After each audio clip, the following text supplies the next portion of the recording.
Every person on your team needs a custom leadership roadmap. And someone might be saying, Corey, how is this possible? I have 50 or 60 or 100 direct reports. And I would tell you that it's not possible, but 4 or 5 of them are going to rise to the top. And that's where you need to push your time, effort, and energy. Lead your people, they say. But what does that look like for you? And especially if you work in one of the most dynamic industries around, medicine. I'm Dr. Joey Fawcett. Welcome back to the Work Positive Podcast, where we coach you to create a positive work culture that grows people and profits. Well, my guest on this episode is an executive, an author, and a leadership expert with more than 3 decades of experience in healthcare and organizational leadership. Now in his 2nd decade leading hospitals and large teams through transformation, he's recognized for developing leaders, building strong cultures, and improving performance through operational excellence. He's the author of Lead Your People, a framework for leadership success. So turn it up, Work Positive Nation, so you get all of the practical insights that inspire leaders in healthcare and beyond to lead with clarity, courage, and consistency on this episode of the Work Positive Podcast. Hey, Work Positive Nation, that's right. We're going to hear from the inside of how to lead well, because if you can do it as a medical provider, you can do it anywhere. Corey G is in the house. I love it. Corey Gaffrey, man, we are so excited to have you on. Welcome to Work Positive Nation, my friend. Oh, thank you so much for having me. I'm excited to be here today, and hopefully we can serve some people with what we share back and forth. Oh, I know we will, because you have so much to offer. You are a superhero, my friend, because you are within what has to be the most complex, convoluted, and what's another C word? Complex, convoluted, and I don't know, screwed up. That's got a C in it. Industry there is. And that is medical care providers. I was telling you before we started recording, I'm a medical POA for my parents, both of whom are in their late 80s. And man, just learning to navigate your industry, I feel like I've had an education over the last few years. Well, I mean, is my experience unique, or is that pretty much everybody's? Yeah, it is. It's so complex. I mean, it changes so fast that even leading in it is really difficult. But I thank you for giving me props for being in healthcare, but I also want to give you props for being involved with your parents' healthcare, because a strong advocate POA is really a secret sauce that's too often missing. So we're both doing great work, I guess. Well, and I'm amazed at how many people there are like you, Corey, in the medical field that really are there for the right reasons and want to do their best in not only leading for success, but also in providing great care for the patients. But they are at every turn pulled back, pushed forward. I mean, by regulations of all kinds, it just keeps them from doing patient care, which is what they were called to do in the first place. It's interesting. I often tell people it's an impossible equation that sometimes works out. It's imperfect people taking care of imperfect people trying to get perfect results. And so mathematically that doesn't work, but yet most of the time it does. And when it doesn't, we shouldn't be surprised, because the math is working against us. But when it does, it's a beautiful thing. It is. And man, with every turn, every person that makes that beauty, even if they just try their best and it doesn't achieve the results we were hoping for, I'm praising them. I'm saying, Corey, you're my angel today. Corey, you're amazing, because man, the degree of difficulty, this is not an easy dive. It's not. I mean, 9.9 or higher is the expectation when people walk through the door. And our job is not to lower the bar, but to meet or exceed the expectation. So it's a lot of work. And this was a volunteer mission. I mean, you chose to go into this field, so that makes you a superhero, in my opinion. What's your origin story as a superhero, Corey? Well, like many leaders, we didn't get in healthcare to lead. We got in healthcare to take care of people. And I got a job as a nurse's aide, a bedside nurse's aide at a long-term care facility, which was the highest paying job that you get as a college dropout, which is what I was at that point. And I was there 6 weeks. And I just had some great connections with patients and realized that my career had found me. I didn't really find it. And I went to school to become a nurse, a licensed practical nurse, then went to school to be an RN, then took 25 years off, and kind of a long long drawn out story, got my arm twisted to kind of, I was doing work in and outside of healthcare. I got my arm twisted to come back and turn around a department that had been a disaster and just chewing up leaders and staff. And it was at that time I got my bachelor's degree and my master's degree because I needed the education to support the work we were doing. And, when you're successful, there's nothing more permanent than a temporary assignment. And I just kept getting interim and temporary assignments, and eventually worked my way up to being a vice president, which I've now been for 10 years across 3 organizations, each one about twice the size of the one before. And leading people is the greatest honor I think that there is, that a person can have. And so I wake up every day just grateful that I have the opportunity. Some days I have some doubts throughout the day, but every day I'm resetting and just extremely thankful that I have the opportunity to lead people and influence care. Every day I'm resetting. What do you do to reset? Well, I think the key for me is I am very methodical about what I do and when I do it. And for me, it's about, because so much of our work is unpredictable.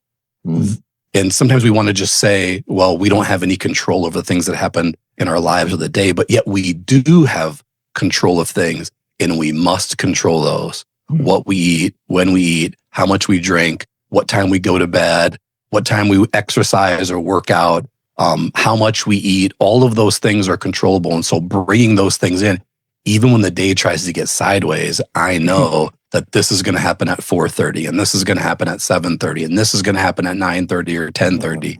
And I think, controlling as many of those variables as possible makes chaos seem less chaotic. Even manageable at times. So where'd you get this bent towards discipline? Probably through trial and error. I'd probably say that I stumbled upon. That's me. I screwed it up enough to where I figured, okay, this way's not working. Let me try this other way here. I stumbled upon it, tried all sorts of things, but this has probably been about 15, you lose kind of track of time. It's probably closer to 20 years ago that I stumbled upon this concept of the ideal week calendar, where you just set up what every day and every hour should be. And it seems silly because it rarely works out, but sometimes it does work out.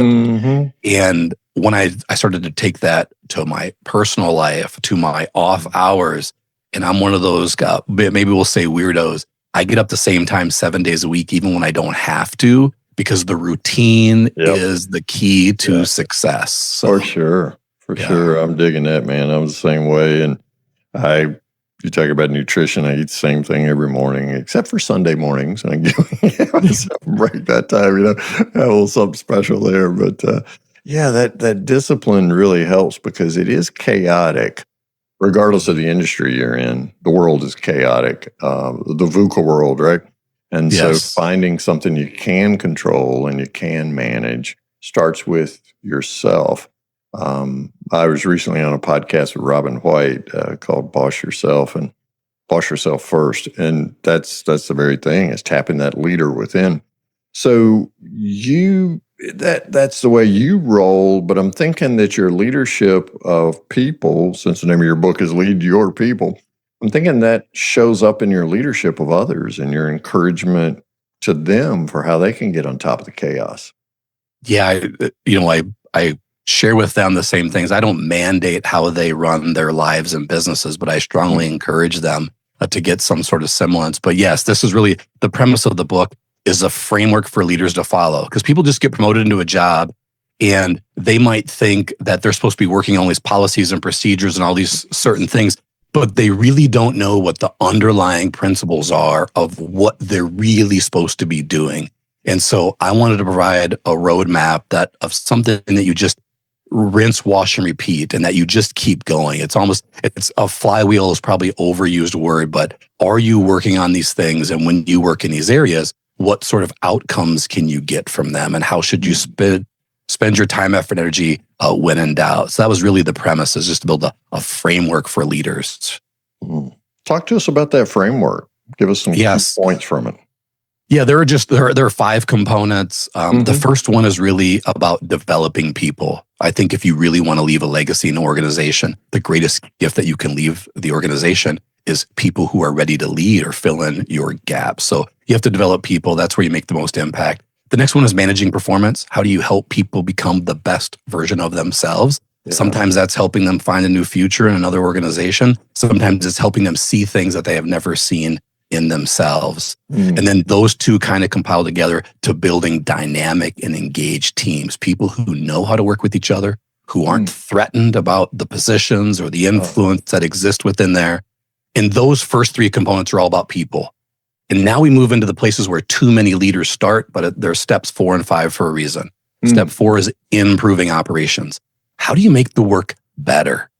And sometimes I say, our goal isn't perfection, but having it stink just a little bit less. So what are those things that we can do to make it stink a little bit less? So make the work better. And then lastly, this is the one that leaders think is the most important, and it only is if you've done the other 4, achieve results. If you don't want to have to update your resume on a regular basis, then you need to learn how to achieve results. But the best way to do that is steps 1 through 4. Not just focusing on step 5 by itself. So which of those steps, and I'm assuming these steps came out of your repeated success in going into stinky situations and helping them stink less, right? Yep. Where did you really see this taking root? Which one of your experiences, this 5-step process? Yeah, my legacy that I think I've left at every organization is the developing people one. Okay. I get a lot of joy. I've led 35 different directors, and 7 of them have been promoted to VP positions or higher. Wow! And many times they had the talent. I didn't do much, but let them see themselves in a little bit different way and challenge them and push them and having fun of their comfort zone. And so I would tell most leaders that in spite of what I just told you, that achieving results is the way to avoid updating your resume. What if you were the best developer of people ever? And every year you went to a new company and just developed tons of people there and then went what, how bad would that be? Like that's quite a legacy. So to me, yeah, it's a great gig. Developing people, if you've got to push your chips all in on one, make it that one. I love it. So let's say that I'm in there, I'm developing people and following the other 4 steps that you're talking about. Healthcare is like so many other industries, but I don't care whether you're talking about healthcare or blue collar. I mean, blue collar is sucking air bad when it comes to finding talent, much less top talent. So let's say I'm creating this developing people kind of culture. How do I communicate that to some top talent that I'm thinking, hey, I want this person to join my team? Yeah, I love to ask people, do you think you're the best version of yourself possible? And very few people will say yes. If they do say yes, then I would probably end the interview. Nerd egomaniac. Yeah. Most people will say no or I don't know, and no and I don't know are both great answers. And I was like, what if you haven't even begun to scratch the surface of your potential? And what if joining our team or working on our team would help you uncover talent that you didn't even know you had? I love it. And the newer work generations get a lot of flack about being different than previous generations, yet their work-life balance, they're the first group to really balance it. Yep. And the 20-year-old version of myself said I was going to do that, and the 40-year-old version of myself would be like, man, I really let myself down. So we can't blame them, but here's what they want that we miss. They actually do want to be part of something bigger than themselves. That's why they gravitate to social media. That's why they gravitate in clusters and groups. And so we have to give them something that they want to be a part of. And it's not themselves like we think. They actually really want to do greater good and be a part of a team that allows them to be a greater version of themselves. I love it. Well, and they're looking at my generation, maybe yours too, and they're saying, you guys screwed up. You got the highest divorce rate of any previous generation. Your addiction rate is higher. I mean, it's amazing. We got out alive from our families, right? It is. So why wouldn't they want something different? Why wouldn't they walk in and say, "Hey, I want a coach"? Yeah, yeah, and be that coach. And if you're doing it well, they not only become better employees, but people who are becoming the best version of themselves become better brothers and husbands and spouses and sisters, wives, everything. Right. You just become a better, complete person. And I used to be a super naive leader when I was like, hey, work and home, like you got to separate those. You got to leave it at the time clock. And then I realized that I was a village idiot, that the reality is we're all connected. And how do I pour into someone, or how do we pour into someone as an organization to make them better everywhere? Everywhere, because that emperor is buck naked. If you're talking about separating and compartmentalizing personal and professional, that train left station a long time ago. Yes, absolutely. Let me ask you a question. What if the key to growing your work culture hides in plain sight? Take the free Work Positive Culture Assessment to discover it. Get insights in less than 4 minutes that transform your culture so you grow people and profits. You just answer 13 simple questions and discover your culture stage, strengths, and personalized next steps. Get your free aha culture moment at workpositive.today. Go to workpositive.today right now. Corey Geffrey is my guest on this episode of the Work Positive Podcast. So in the show notes, you've got a link to his website, which is Corey, CoreyGeffre.com. And we'll talk more about what you find there. And he's also on LinkedIn, so you've got a link there so you can go and DM him and just have a great conversation. So I love that question. Are you the best version of yourself? And then the predisposition is, we're going to help you become the best version of yourself. So let's say they join your team, Corey. Yep. Okay? Yep. On your team, then what? How do we, because I mean, the back door is 10 times the size of the front door in a lot of organizations, healthcare included. What do we do to make them feel like they want to stay? Yeah, we have to customize our development plan. I'm saying that if you got a development plan out of a book or from a process, or maybe listen to great podcasts you connected with, and you're like, these are the exact steps I'm going to follow. Every person on your team needs a custom leadership roadmap. And someone might be saying, Corey, how is this possible? I have 50 or 60 or 100 direct reports. And I would tell you that it's not possible, but 4 or 5 of them are going to rise to the top. And that's where you need to push your time, effort, and energy into that. So you have to build a custom roadmap. I tell people who garden, if you garden or have a plant, if you were to apply the same amount of fertilizer and type of fertilizer and the same amount of water to every plant in your garden, half would die and half would thrive. And so if you're applying the same old tired leadership principles to all of your leaders, half might thrive, but half might die. But if you are giving them the amount of sunlight and fertilizer and water that they need, they all can thrive. And it really falls on the leader to figure out what those care and feeding instructions are. I love it. Heather Andrada Newman is a previous guest. She's CPO for a credit union out in Sacramento. Over 2,000 employees, every single one of them has an individual development plan, an IDP. Wow. Yeah.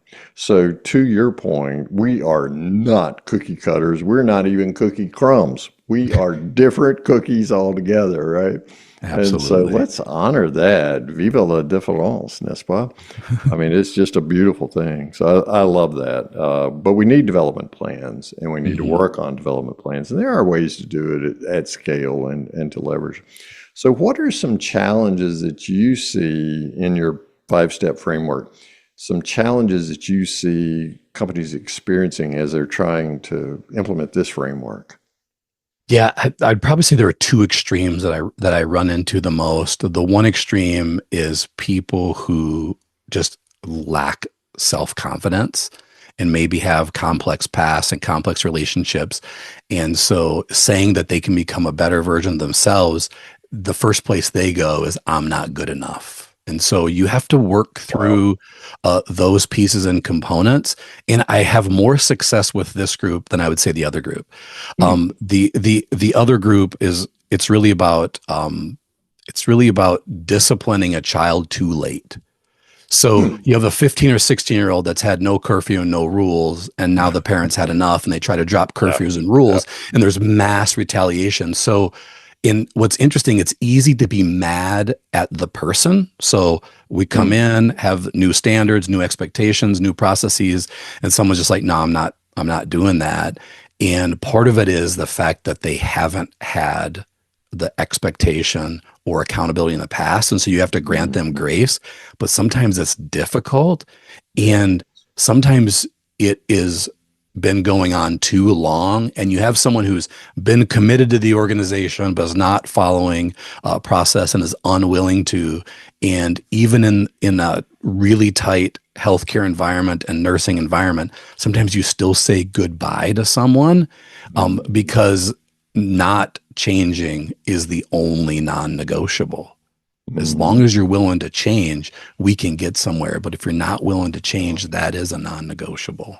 Yeah, it's kind of like closing the gate after the horse has gotten out of the pasture, right? I mean, the behaviors they're just unwilling to change. I refer to that as self-selection. Part of being a leader is you're casting that vision, here are the expectations on the path to becoming the best version of yourself. And this is how we roll in this team. It's a culture essential. So it's okay for some people to self-select and go somewhere else, right? It is. And for some people, it really is a hard reset. Like you push your computer's acting silly. Sometimes you reboot it and it's fine for years. Yeah. Sometimes people for the first time will see their reflection in the mirror and they'll go be a better version of themselves. And you keeping them in an environment where they can't be successful and they're not happy and you're not happy. Yeah. At some point as a leader, that might be selfish. Might be the least selfish thing you can do is say, this won't work here. Let's help you find somewhere else where you can start over. Well, back to your organic metaphor, sometimes I got to get repotted. Yeah, that's a great. I need fresh soil. I need a bigger pot or something, in order to become the best version of myself. That first group you work with, we refer to that as the imposter syndrome. I'm going to get discovered here that I'm not who they think I am and all that kind of stuff. What are some ways that you meet that challenge?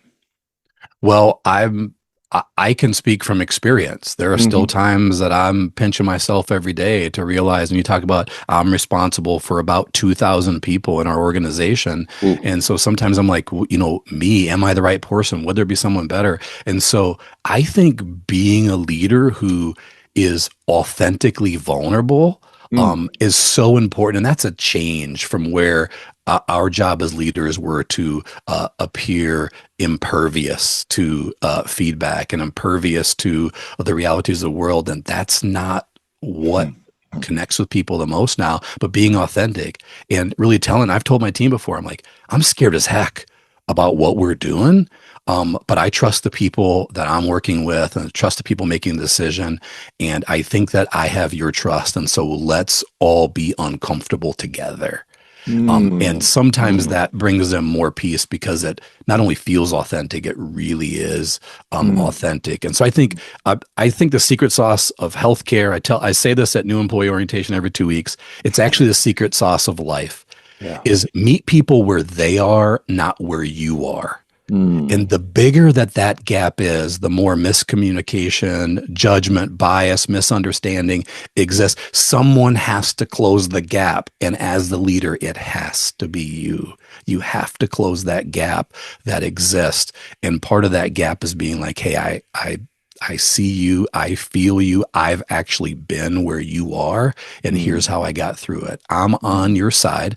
Do have expectations that we have to meet, but I'm on your side. It's best for us both if you're successful. Oh, I love that. I love that. Sometimes that bias is unconscious as well. Jean-Luc Charles is the CPO of Eileen Fisher up in New York, a women's fashion company, and he talks a lot about unconscious bias, and I learned a lot from him around that. So just finding somebody that you trust to say, hey, how am I showing up? When you Hmm. talk about authenticity, there's some vulnerability built into that as that emotional intelligence as well. How do I show up in ways that maybe I'm unaware of, or in ways that you don't think I intend? And just be my friend and tell me, where am Hmm. I showing up? That I love the fact that you're saying leaders, if you're going to lead your people right, you got to step into that gap and declare the gap, because so often it's easy to just say, it'll take care of itself, and just walk away and Hmm. hope that that gap closes itself. Man, sometimes you need stitches, right? Just to kind of pull the skin together where some growth can take place.